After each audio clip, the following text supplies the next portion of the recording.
Wiggity whack. Hey, what's up, everybody? Podcast time Yeah. with the famous Clint Redwine. No, not anymore. Clint Redwine, man of many talents. Master of none. So Clint used to be, I guess, most famously a radio DJ. Yes, I was. But on top of that, movie critic. Yes. Which has to be the coolest job ever. I mean, it's a pretty cool job getting to watch movies all the time, although it can get a little tiring. How many movies did you watch in a day? Like not like one time I watched 8, but like how many daily were you watching? It was for 9 months out of the year, it was about 3 movies to 4 movies a week. A week, okay. Yeah. Then for about 3 months out of the year, it was about 4 movies a day. A day. Yeah. Why that 4 months? Because that's where award season happens. Okay. And so everything gets sent to you. And one of the funny things that I would always do is I would set aside a day to watch as many of the foreign language films as I could. Mm-hmm. So that night I would go to bed dreaming in gibberish. So foreign language, they have closed caption and you had to just read it to catch up? Yep. That's got to be incredibly difficult. It is. It's got to be difficult to see to actually project the value of the movie, because I would be so busy reading the...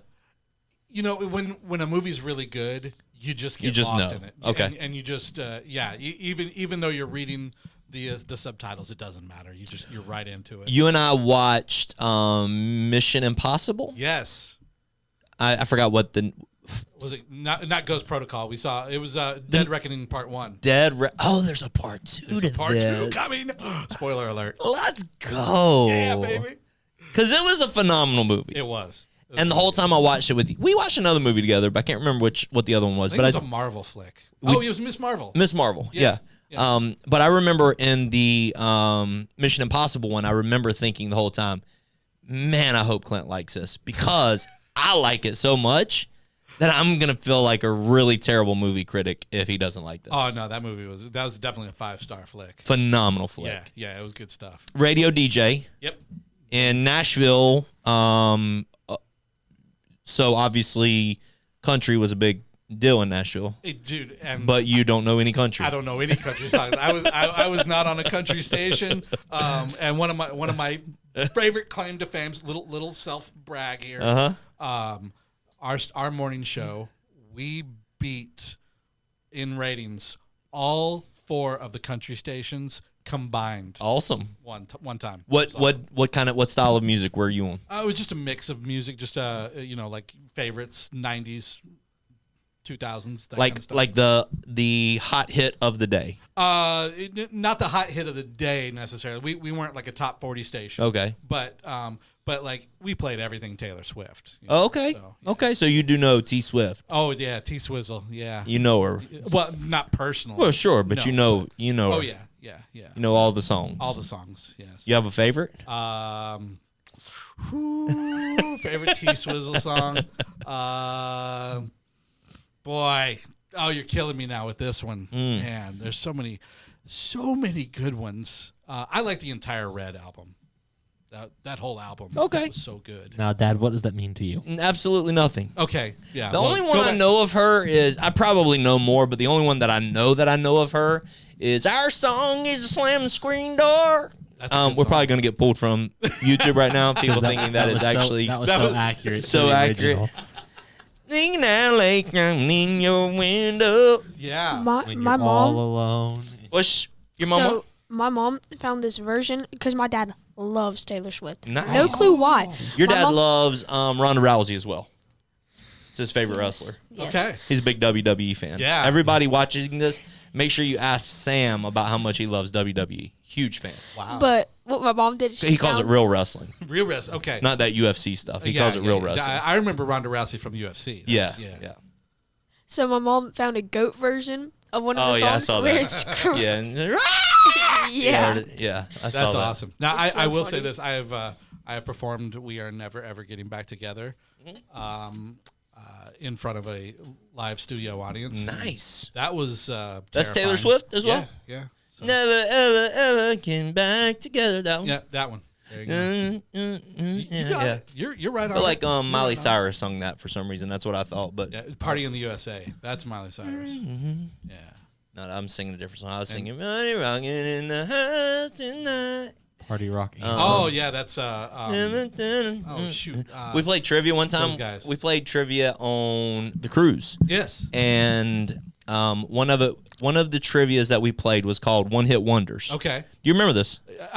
Well, yeah, I mean, yes, I do. I didn't know if you were talking about the one that we were on together. Yeah, the one we were on. okay, We were on the team together, and we played One Hit Wonders. And I knew, let's say there were 20 of them. I knew the song of probably 10.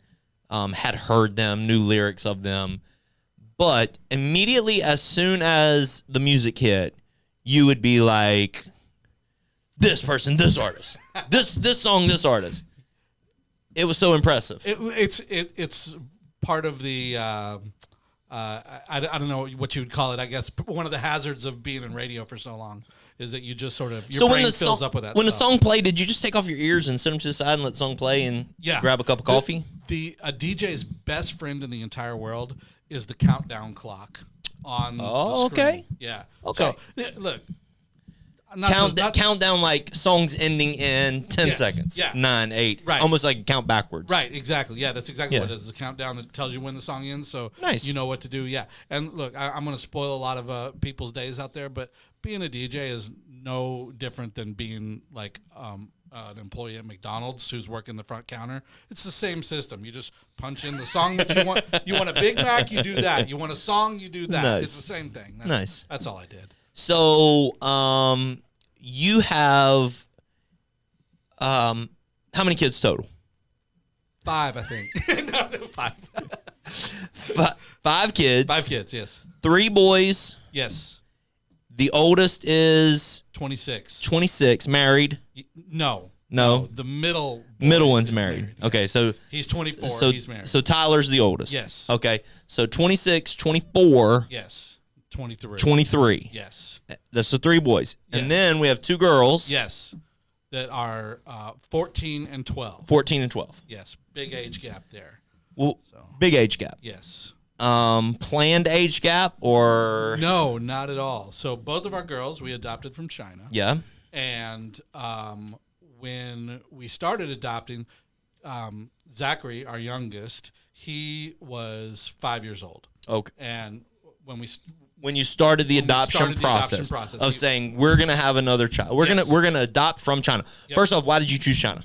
well, Let me just say, those of you watching this, this is an incredible story.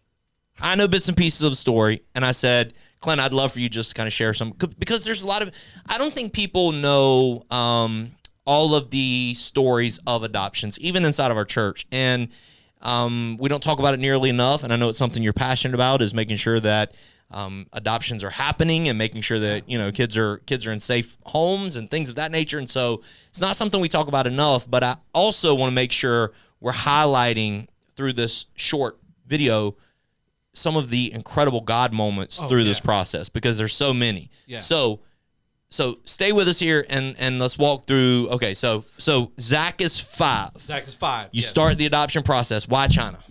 Because it was, well, we felt called to China. We Okay. felt God saying China is where your daughter is. Perfect. But also it was one of the few international countries that was still open, and we knew we wanted to go international. Just personal preference for us. There's a lot of questions that come up in adoption, Yeah. and there are things that can go wonky at different times. China had a very, very 1, 2, 3, 4, 5 checklist. Once you do these things, done. Good. So we're like, that's how we want to go. We don't want to be, what's happening? Yeah. So Zach's 5. So we start Zach's the 5. adoption process. We start the adoption process. going to China. We're going to China. They said 8 months. Do we want a girl or it doesn't Yes, matter? Girl. We want a little girl. Yep. In fact, in China, unless you're of Chinese descent, you are not allowed to adopt a boy. Okay. Unless you're of Chinese descent or the boy has special needs. So Wow. that's the only way you can adopt a boy Okay. out of China. Say 8 months, and we're like, great. We start the Our process. son will be 6. Yeah. This will be perfect. Yep. We start the process. Boom, boom, boom, going through it. And then all of a sudden it's 10 months. And then it's 14 months. And then it's 2 years. And then it's 4 years. Ends up being 5.5 years before we're able to travel to China to get our So daughter. now Zach's 10 Now and he's 11. 10. Yeah. Right, exactly. And Johanna, when we brought her home, she was 8.5 months old.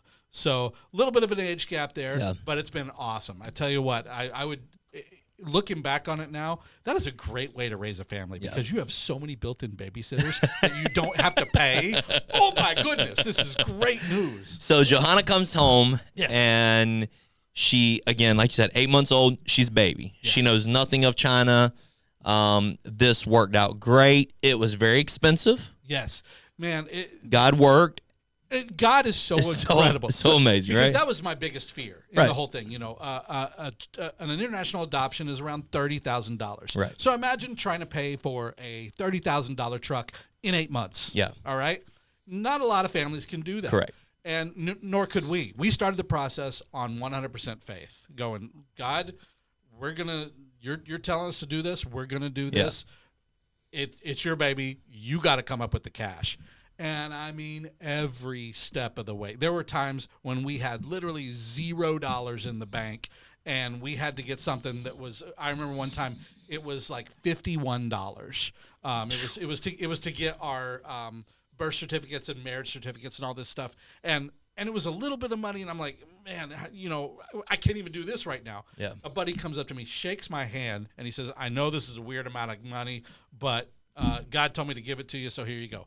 It was exactly $51. How cool. You know, another time we needed to write a check for $1,800, and we're like, there's nothing in the account. And my wife is sitting in the car in the bank parking lot, just praying, saying, God, we have this. If we don't hit this deadline of tomorrow, then this adoption is off. So I need you to come through right now. Yeah.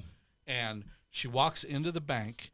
My best friend is the branch manager of the bank. And he said, CJ, come in my office real quick. She goes in there, and he says, hey, my wife and I have had these dumb little Russian dolls forever. Neither of us like them. We sold them at auction. Here's how much we got for them. It was a check for $1,800. Come on. It was exactly what. Come on. Exact. And of course, my wife just breaks down Yeah. bawling right there. You know, I mean, just story after story like that. It was just so. You know what's really cool with stories like that is that if those other people wouldn't have heard the voice of God, Yes. and wouldn't have been faithful and active in moving on what God spoke to them, Yeah. then who knows how this story would have turned out. Right. And how cool it is that sometimes maybe that guy put $52 or $51 in your hands. Maybe you never even go back and tell him, hey, you know, this is what just happened in my life. How many times does that happen where, you know, something's so amazing, but we never get to go back to that person and tell them, this is what you just did for my life, and this is what that weird number meant to me. But to that guy, he was just trying to be, you know, just trying to be faithful. Just trying to be faithful, Just right. here, okay, God, you spoke. I'm gonna walk this out. So to those of you that are, man, you know, God's calling you to move or do something, take that step of faith. You have no clue the impact that that's going to have, and to bring in a JoJo who is bringing so much joy to my life. I love her. She's amazing. Awesome. She's amazing. She's 14, She's going into high school now. and y'all call her the what is it, the wall? What is the wall? She's the Great Wall of China. She's the Great Wall of China. Yeah, like you're yeah. not penetrating Johanna's face. No, not at all. Stone cold. She will give you the stone face all day long. But once you get to know her, She's wow. so awesome. Totally different girl. Totally different girl. We're friends. We're buds. Yeah, you are. She's my buddy. That's awesome. And then so adoption went so well. It's going amazing. Joe's perfect. This is amazing. Yeah. We should try this again. Well, while we were in China, it was a little bit like that, yeah. But while we were in China with Johanna, we noticed a couple of things. Number one, you travel in a group, so we had 9 families. For safety. Yeah. And we had 9 families in our group, and we're all traveling together. Well, there was one child in our group who was special needs, and she had a cleft lip, cleft palate. Mm-hmm. And we noticed that everywhere we went, she was ridiculed. She was scorned. She was pointed out By locals. Yeah. And it broke our hearts. And so we finally asked our guide one day, I was like, what is going on? And they said, well, the Chinese people believe in reincarnation. Mm-hmm. And if you come back in another life with a cleft lip and cleft palate, it's because in your previous life you were a really bad person. And so they will walk right up to that baby and just destroy them verbally, because of how bad they were in a previous life. Wow. And CJ and I were talking about it one night while we were over there, and we were just like, man, I can't know this and not do something about it. God has opened my eyes to something that is a desperate need. I know the process. I'm not scared of the process anymore. I can't not do this. We have to come back. We have another daughter here. As soon as we get home, we got to start again. And this time we're going to do special needs. Wow. So you get home, start the process again. Yep. They send you a paper and say... Yeah. We start going through the process, and we told them we wanted to do special needs. Mm-hmm. And they sent us this 10-page document Yeah. that was every known malady, disease you could possibly think of. And they said, fill this out. Check off each box for what you will and won't accept as a disease or a malady in your home. So, for instance, they have on their HIV positive. HIV, and you don't have to tell us what you answered, but you have to say, yes, I will take a child HIV positive, or no, I will not. You won't. Yeah. And it's a 10-page document that you're going through with every disease, deciding. I know you said one time it felt like playing God, it right? It does feel like playing God. That's exactly what it feels like.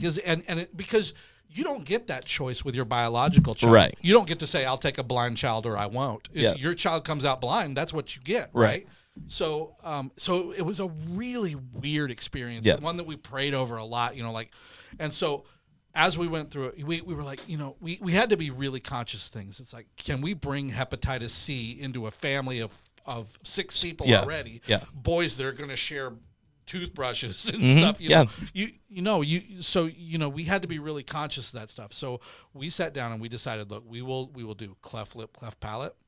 We will do heart disease. Or heart issues. We will do extra or missing digits or limbs, and we will also do hearing impairments. And so we turn that paperwork in. About a month later, the adoption agency calls us and says, we think we have a match for you. Now, this is on February 21st, which ends up, that is Isabella's, it's her 2nd birthday. Oh. So we get her documents. We get all of her documents sent to us on her 2nd birthday. And we're looking at it, and it's this adorable little picture of this little tiny girl. And then we start looking at her medical records, and it says she has cleft lip, cleft palate. She has a heart condition. She has an extra thumb, and she has hearing issues. And my wife and I looked at each other and went, She's perfect. She's absolutely perfect. She's exactly what we asked for. And so we called up the adoption agency and said, put us on a plane. Let's go. So crazy, right? And 6 months later, we were there. So this is Izzy. Izzy is perfect, and Izzy has, to this date, how many surgeries has she had? She has had 6 or 7 open heart surgeries. Open heart surgeries. Big deal open heart surgeries, in the hospital for a long time kind of thing. She was born without an aortic arch. Okay. So, and this is such a God miracle. I'll try and make this really fast. Yeah. All right. When you are in utero, or if you're a little kid watching in your mommy's tummy, when you're there, all right. That was for me too, because I didn't know what in utero meant. So you don't use your aorta. Okay. The big artery that comes off of your heart. Mm-hmm. You don't need it because your mom's taking care of you. Okay. All right. So there's this little tiny artery that you use, and after you're born, the process of you breathing creates a chemical reaction in your heart that dissolves that little It's wild, tiny ain't one, it? and then you start using your aorta. God's so amazing, ain't He he? is. It's incredible. Well, she was born without an aortic arch. Okay, so her aorta was not complete. God did not dissolve that little tiny Wow. artery. So she, for 4 months, lived off of that thing. Wow. And her birth parents did. God love them. They are incredible people. Yeah. I don't know who they are. Don't know where they Yeah. are. Don't know anything about them. But I do know what they did for my daughter, which is they did their absolute best to try and keep that girl alive. And they didn't know what was going on. They just knew that this little blue girl couldn't get enough oxygen and was having issues. And as she got to about 4 months old, they realized that the only way to save her life was to give her up. Wow. And it's such a gospel story, isn't it? I mean, God giving up his only son is basically what they did. They gave up their only daughter so that she could survive. Because the only way to get medical care in China is you either pay for it up front, or the Chinese have a law which if you are an orphan, the government is required by law to take care of the orphans. Nice. So they knew that as soon as she was abandoned, she would go into the system, and then she would get the heart repair that she needed. Okay, so how many surgeries? 7. 7 heart surgeries. Yes. And I think a question I've never asked, I don't know the answer to it. You're paying $30,000 to adopt. Who's paying for the heart surgeries? Well, we paid for the last 6. So she had one prior to leaving. She had the one in China, and then coming here, she's attached to your insurance and yeah, insurance. exactly. So gotcha. I didn't know if it was something like, because she had this before she left, the Chinese government take care of it. No. It was all on us, and praise God, during all of that time, the company I was working for, we had incredible insurance. Awesome. And the hospital, we were the preeminent children's hospital in the world, just about. Awesome. Vanderbilt Children's Hospital in Nashville. And they did amazing things for us. One of her surgeries was almost $1 million. And I think we ended up paying like $2,000 for it. I mean, praise God. So Izzy's a little different than Joe, because Izzy is now 2.5-ish when she comes here. Yes. So Izzy also knows that she wasn't abandoned because she wasn't wanted. She was abandoned because her parents were trying to save her. Yeah. So Izzy is a little bit different even in her thought patterns. Absolutely, yeah. The two girls are completely different. Yeah. I mean, just like any kid. But our 3 boys, all biological, all within 3 years of each other, and they're totally different. Yeah. So Joe is a straight-faced, loving kid. Yep. Izzy is a jokester. Oh yeah. And always having fun or picking or she's got a little bit of Clint in her. Yeah, absolutely. That poor little girl. And one of the so there's a lot of cool stories. The checking the box thing, that's so cool to me. The other one that's really cool to me is and we called Izzy to get her permission to kind of tell this, but just how young she was when she started cooking.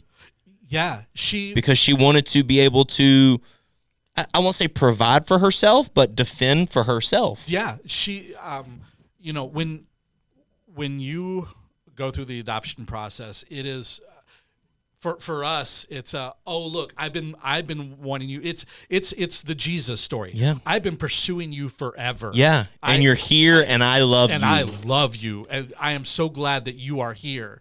Whereas for her, it's, you're weird, you smell funny, right. You look funny, and you're kidnapping me. Yeah. Get away from me. Yeah.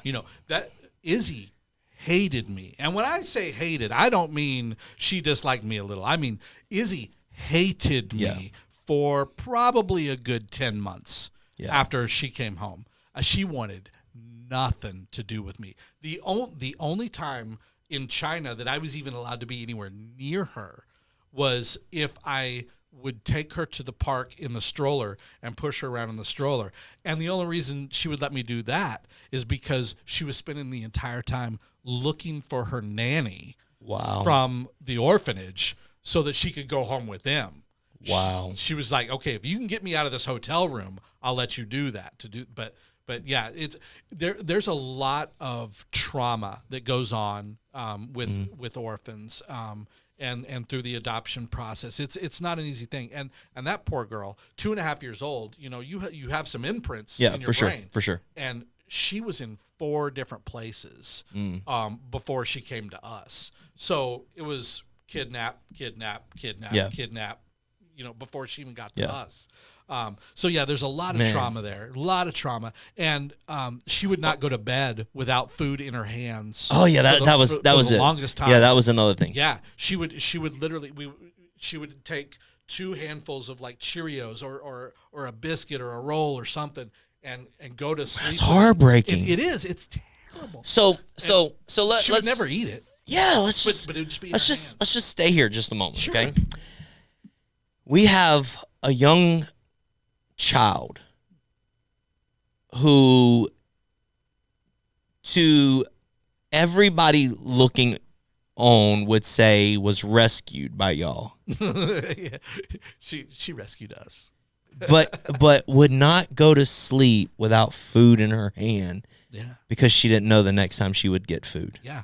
She didn't know if she'd wake up in the morning and we'd be gone, because her whole life was And abandoned. how long did she do that for? How long did she go to? Probably until she was 4 or 5. Wow. And then that's when she started like, I want to learn how to cook. So go to bed with food in her hand. I don't know when my next meal will be. Mm-hmm. So now she's kind of a couple of years into y'all and saying, okay, I'm here. This kind of feels stable, but I don't know if they're going to be gone sometime soon. So I'm going to learn to cook. Yeah. Yeah. So 4 and 5 years old, in there in the kitchen, She's learning how to scrambling make eggs, grilled cheese, scrambled eggs, mac and cheese, whatever. Yeah, whatever she can get her hands on, to make sure that she has the skills needed to survive in life. She is. I love her to unbelievable. death. She is so independent. Yeah. It breaks my heart. When you want your kids to be independent, but not at 4. Yeah, for sure. You want them to just sit there and love you and hug you and hold you tight and you're my baby forever. Yeah. But no, she was like, all right, here's your little side hug. Now, what's for dinner? Yeah. So now we are. She's 12. 12. So 10 years past that. Yes. 9 years past that. Yes. So, like leftover ramifications from stuff that we would think she doesn't even remember before too. What are some of the things that are still? She doesn't even know that this is why she's acting this way or doing these sorts of things, but still left over, Freudian type stuff right here. Yeah. Right. Yeah. No. CJ is her caregiver. Okay. And CJ is Clint's wife. For those of you watching. Sorry. Yeah. CJ is her caregiver. That's who Izzy has chosen as her caregiver, and that has never changed. Caregiver meaning, hey, I have a boo boo, you can fix it because you're the one I choose to fix it, not Clint. Right, or sustainer of life, the one who is going to feed me and everything. Okay. So because of CJ's job, she travels occasionally. Mm-hmm. The very first question out of Izzy's mouth when CJ says, I'm going away, is, who's going to feed me? Oh. And she's like, well, Dad's right here. He knows how to cook, Oh. But that's it. And it doesn't that break your heart? It's like she just can't get over that. That cycle is just stuck. Did you tell me, or did CJ tell Maddie the other day that y'all were talking about, that Izzy was talking with y'all about death, that if y'all got on a plane and died? Oh, yeah. Yeah, who knows what she said there? I don't know. I think it was CJ that told Maddie. Said that she was talking about because y'all were traveling somewhere and leaving her with Zach, I think. Yeah. And she said, but if y'all die, who's gonna take care of me or something of that nature? And Izzy said, I bet Pastor Jamie would let me come live with him. There you go. Yeah, you heard it here first. Absolutely, Izzy. You are welcome. Come on. Oh man, she did when I called her today and asked her for permission to tell her story today. She did tell me one thing. She said, "I want you to make sure that you tell them the story of the first time I went shopping." Oh. So and yeah, this is how old? How old is she? So she had just come home. Okay, so 3 years old. Basically about 3 years old. Okay. CJ takes her to Target, and Izzy's riding in the basket, not paying any attention. CJ's going around getting stuff, finding different things, and then she comes to 2 dresses, and picks them both up. And one of them's blue and one of them's white, and she says, "Izzy, which one do you want?" And Izzy's like, "Whatever, I don't, And she goes, and CJ goes, "No, you can pick which one do you want?" And there was this moment of realization that happened for Izzy at that moment that this person in her life was getting ready to buy something for her and give her something that was going to be hers. She had never owned anything in her life. So, Wow. you know what it is like going into a Target with a 3-year-old. Yeah. I want this. I want this, everything. Right. None of that. She couldn't care less about looking around because there was no thought process of this could be mine or this could be mine. It was just everything she had ever had before was all communal in an orphanage, And so when she had that realization, she goes, and she points at both dresses, and CJ was like, yes, baby, you can. And so she walked in there thinking she was going to spend like $30 and walks out $400 later. Absolutely. And then she comes home and she tells me the story, and I'm like, oh. Go back. Let's go back. Do you want a pony? Do you want a Ferrari? Okay, we'll get it. Yeah, whatever you want. Whatever, honey, whatever. Man. So leftover ramifications is CJ travels. Who's feeding me? Yeah. I mean, there's going to be throughout her life, there's going to be trauma. There's still walls. Absolutely. Joe has a wall on her, like her facial expressions. Yes. Izzy has almost an emotional wall. Yeah. Oh, absolutely. Yeah. And JoJo has some stuff that she'll work through as she gets older. She just I don't want to talk about the specifics, but she just figured out something the other day that was something that we knew was going to come up at one point, and it hasn't with Izzy yet. And it's just one of those things that it's like, I don't want them to go there, but I'm not going to let them go there until they're ready to go there. Yeah. There's difficult moments throughout it, but that being said, adoption is fantastic. Okay, so let's go here because this was the transition. Yeah. I'm not sure how many countries now will allow U.S. citizens to adopt. I know it is. It's very few. China's few now. Closed now. Yeah. Unfortunately, it's a very tragic situation because there's so many children that need adopting all over the world. 147 million children in the world. Unbelievable. That need to be adopted today. That are ready for adoption today. And do you know what it is in the United States? It's a lot, but I do know that if one family in every church in America adopted a child or fostered a child, we would have a waiting list tomorrow. One family in every church. Yeah, one family in every church. Would either adopt or foster. We could wipe America clean of orphans. I mean, it's really awesome. It breaks my heart, because you see like these DHS offices where you got 30 kids sleeping on a floor in sleeping bags because they don't have enough foster families and things like that. Here's the hard part, okay? Yeah. Because there's always balance. Yes. As we're talking through this, there's always balance. That's called a segue, ladies and gentlemen. There's always balance. We have Pastor Joseph here who has fought tooth and nail to try to adopt this child. Yes. And they have fought to almost take her away from him and to make her sleep on a floor inside of some sort of social service office. Yes. And it's so strange because you hear those stories. You hear those stories of families who Tony and Kimberly are a family that just had to fight for their boys, and I guess you got to have that fight in you because you are fighting a big system that, unfortunately, to the system, this may be incorrect to say, but seemingly to the system, the child is a number and not a human. And not only that, but in America, not the people in the system, not the people in it. Just the system. Not right, yeah. There are amazing social workers, right. and there are amazing yeah. DSS workers. Yeah. But in the system, it feels like child 142 over here in. I've known a lot of DHS workers over the years, and it's so difficult because they can't get emotionally involved. Exactly. If you get emotionally involved, you'll be tormented for your entire life. Holly and Jarrett fostered. They have fostered quite a few children, but they fostered a young man named Aiden, and I watched when Aiden's grandmother took him. I say took him, but finally said, okay, I'm going to be the primary caregiver for Aiden. And after a couple years of Aiden being with Holly and Jarrett, I watched the impact that had on Jarrett. This kid was calling me dad, and now he's,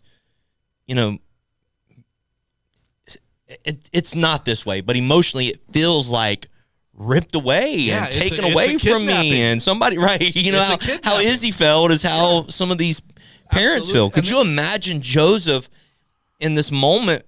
Somebody stepping up and saying, "Oh, I want this child," and taking this child that he spent his first, the last 4 years investing in and loving, and that's her mom and daddy, and and that's the exact reason why we went with China, is because parental rights are terminated in a very logical, specific way, and here in America, parental rights are they can come back at different times and in weird ways and all that. And I'm not saying, please do not hear me wrong when I say that, when I talk about this way. If you're called to adopt, please do adopt. It. Absolutely. Do it. It's worth the fight, but it is absolutely worth the fight. But it has to be in you to put the fight up. Right, exactly. You have to know that fight is coming, and you got to get ready for it. And one thing that I always tell people too is that when you're adopting, it is you are doing God's will. You are doing God's work in the most intimate way. Pure religion, undefiled. And you may disagree with me on this, but what I say about it is, you are going to have trials. Sure. During this, Satan is coming after you. Yeah. Satan is coming after you because you are doing something. You're doing pure religion undefiled. Pure religion undefiled. Yeah. When you do that, Satan's coming for you. So just know that when you're in the middle of it and you're having those fights with your spouse and everything is going wrong, take a step back, pray about it, and just know that, hey, this is just an attack. We just got to get through this. Yeah. And just trust in God. Do you know the cost of adoption in the United States? It's significantly higher than the $30,000, right? Is it? Honestly, I don't know what it costs to adopt in the United States. I know that Caleb, can you Google that real quick? There are places where I know you can adopt or foster, and they pay you. Yeah, for sure. To take care of the children and stuff like that. Between 20 and 45. 20 and 45,000 okay, to adopt. So a private adoption would probably be 40. Which private adoption would be? I have a friend who had a child, and I'm going to adopt that child from the friend. Yeah. Not one who's going through the system. Through the system necessarily. And realistically, through the system type situations most of the time you're not getting a baby because the baby is you're fighting parental rights for years before you actually are there at adoption. And let's be honest, in most adoption cases, the baby is the one that's coveted. Right. Nobody wants the 14-year-old. Right. And the reason the 14-year-old's there is because of a system that has put so many. Yeah. And that breaks my heart. Breaks my heart, man. Because everybody would have wanted that kid at 4. Absolutely. And that kid is still just as good and just as worthy and just as in need of a forever family Yep. now as they were then, if not even more, because now the world is getting to them and they're becoming jaded and they're a forever family changes everything. Yeah. And I'll say again, just bringing balance to a conversation, because I know what somebody who would hear this would say, because I would be the person saying that.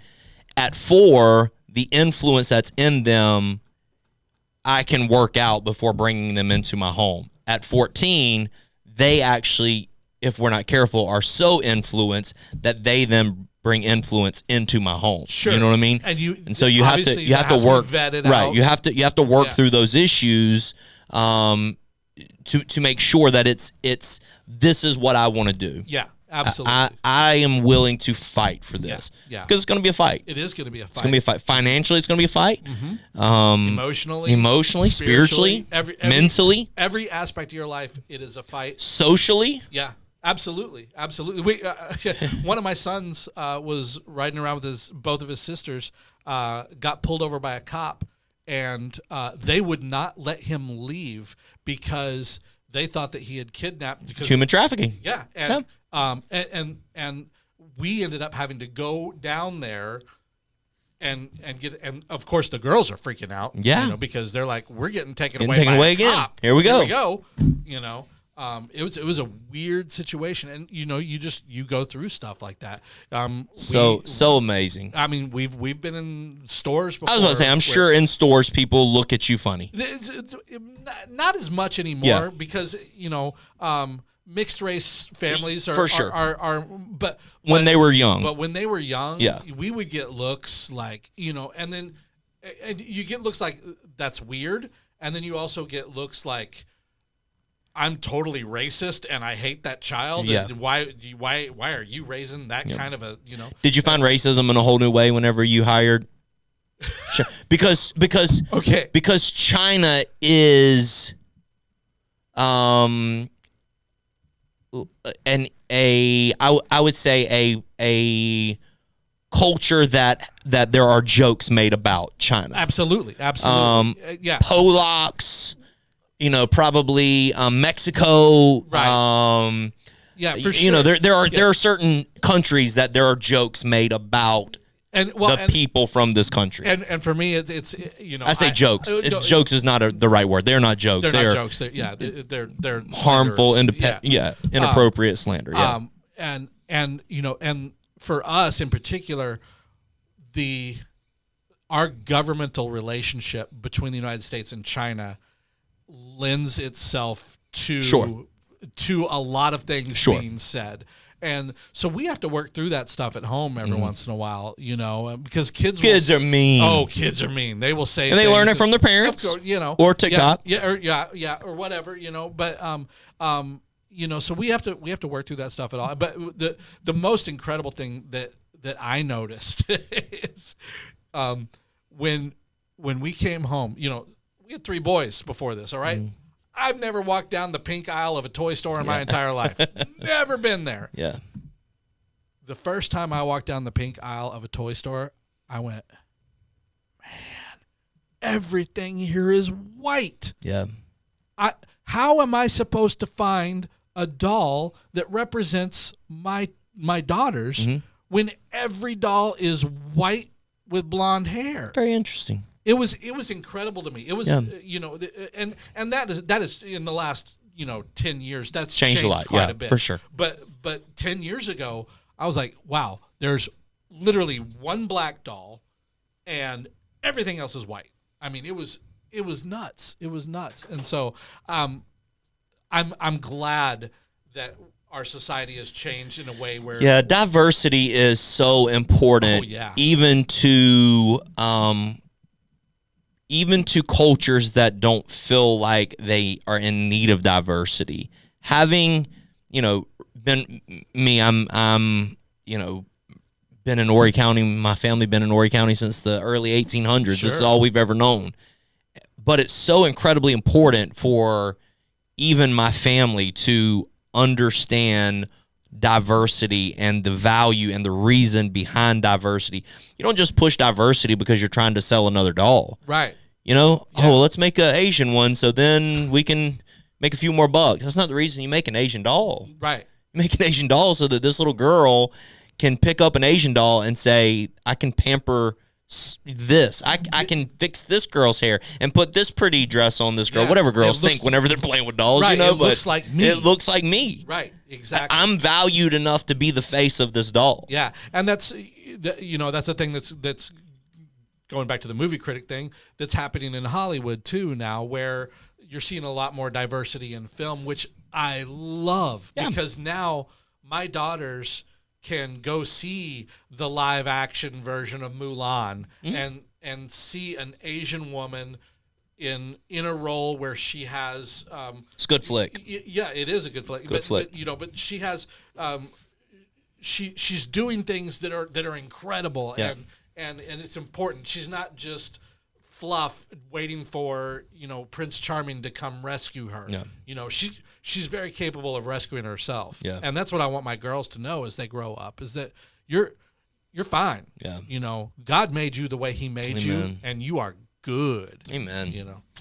Yeah, I know this podcast has gone a little longer than I'm sorry. we wanted to. No, I've loved the conversation. I've really enjoyed this because for me, this is healthy conversation. I think someone like Gabe sitting there who's upset that his mama doesn't do his laundry. He wasn't upset.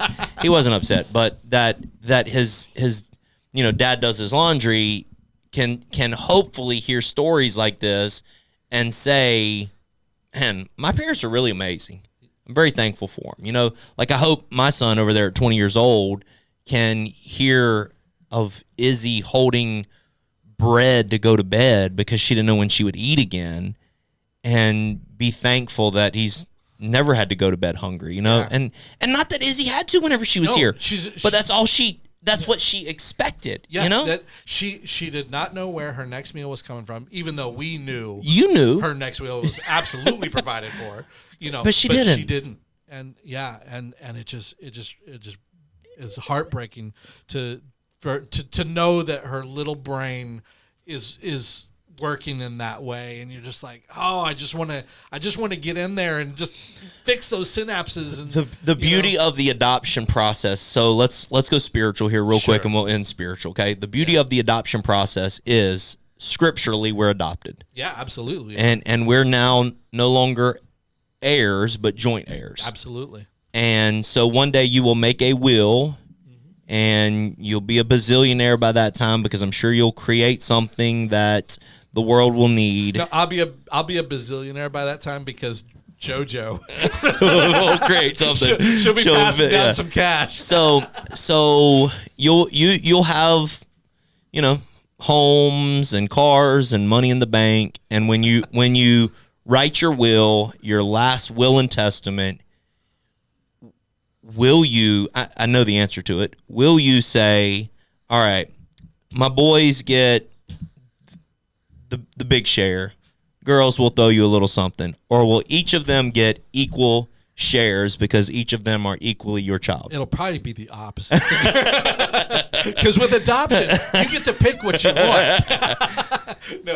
No. Of course, everybody's getting equal shares because they are my children. Right. They are my daughters, and I will fight tooth and nail for them, just like I would for my sons. It's the beauty of the gospel. Yeah, man. My favorite part of the whole story is not even the Izzy part. It's my part. Yeah. Which is, I spent so much time chasing after this girl who I loved so much, and she had no clue that I existed. Yeah. And I am working my tail off. I'm pulling double shifts. I'm doing whatever I can to make the money, to pay the ransom, to go get this girl. And she's over here living in pain and poverty and not knowing where her next meal's coming from, and emotional baggage and scars and all of the things that come with living as an orphan. Yes. And you are fighting to pay a ransom for her. And knowing that as soon as I can get you out of that, I'm going to get you out of that, and you're going to live in this amazing place. Yeah. You're going to have food Yeah. all the time. You're gonna have a bed. You're gonna be able to go to Target and buy whatever you Two dresses, both the dresses, want. Both of the dresses. Yeah. You know, it's amazing. You know, so often we think that the Father in heaven loves us, but surely he can't love us as much as he loved Christ. And that's just, you're not just an heir. You're not just a part of the family. You're Jesus joint is my heir bro. with Christ, right? You are joint heirs with Yeah. Christ. Yeah. That adoption process is so beautiful and so powerful, and I don't think we fully grasp it or understand it unless we've gone through it. Yeah. Now you've gone through it, now you're like, that scripture makes so much more sense to me now. man. Scripture in general makes so much more sense to I me mean, now. it was literally like you open the Bible one day and it's like, okay, yeah, there it is, and then the next day you open it and it's like glowing. Yeah. You know, it's like, whoa. You know, it was that moment. It was like, wow, this means so much more to me now. And Yeah. I really do. I encourage anybody who is even thinking about the adoption process, man, look into it, research it. Reach out to you. Absolutely. Reach out to you and yeah. CJ. Yeah. You know, get some feedback and answer some questions for them, things of that nature. Yeah, I'm always here at the church. Come find me. Tony and Kim Basher is another one. Reach out to Sure. them. Have a conversation with them. Joseph and Becca Norris. Reach Yep. out to them. Have a conversation with them. It's so important. Yeah. What was your favorite song to intro back in the day? My favorite song to intro back in the day? Don't Stop Believing. All right, let's intro. Act like it's coming on next. All right. Let's see. Here we go. All right, let's see. It's 2:34. It is 87 very hot degrees outside right near here at WPPC Radio. And here is Journey with Don't Stop Believing. I love it. All right, thank y'all for hanging out with us today. Terrible. That's so terrible. Thank y'all for hanging out with us. Love you guys. God bless. Peace out. Let's go. Let's go.